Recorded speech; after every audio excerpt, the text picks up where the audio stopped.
Hello mga ka-cookings, welcome sa aming munting vlog.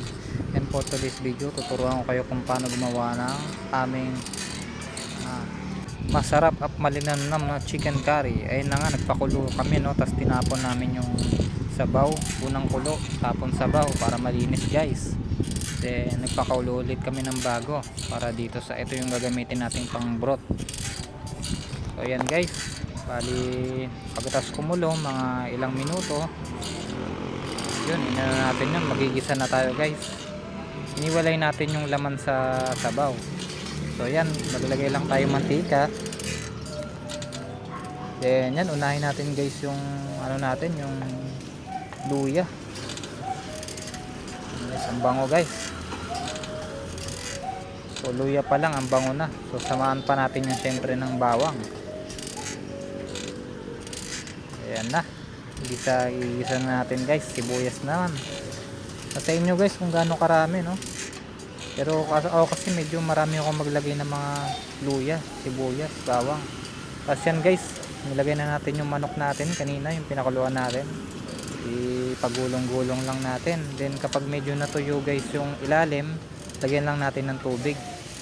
So yan, dalawang beses ako naglagay dyan ng tubig guys, no? Kasi hindi siya pwedeng masunog yung ilalim. Pag nagigisa kasi tayo, masunog yung ilalim.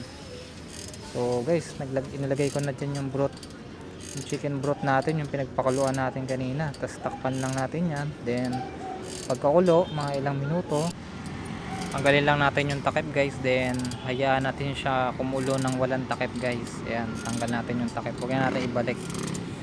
So yan, medyo matutuyo guys yung ano, yung sabaw natin. So okay lang yan guys, wag lang toyong toyo. So lagyan na natin yung gulay natin guys. And pag nalagay natin, halu-haluin lang natin guys. Then pwede na tayong maglagay guys ng mga pangpalasa natin, yung asin, pepper, tsaka yung ano natin guys, no, itong curry powder natin. Ang gamit natin McCormick guys, para puro.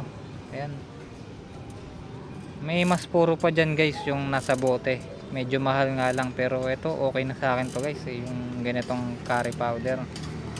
So huwag tayo gagamit ng ibang curry powder dahil iba kasi may extender, may harina. So yan, naglagay na tayo guys ng pepper na pampalasa natin sa inyo kung gaano karami. So pagkatapos guys, halu-haluin lang natin yan, tapos takpan natin. Then pagkatapos, pag kumulo na guys, halu-haluin lang natin guys, halu-haluin lang natin. Then tsaka natin lagay yung puro na gata natin. So walang second piga guys, dahil ito puro na kagad yung ginamit natin. Hindi naman kailangan guys yung pangalawang piga. So yan, halu-haluin lang guys, tapos tikman natin. Kung hindi pasado, dagdagan natin guys ng asin. So yan, pag halu-haluin lang natin yan guys, no, tapos tikman natin. So sa akin guys, pasado na. Bali 3 teaspoon yung nagamit natin na asin. So ayan guys, ayun na yung finished product natin at kakain.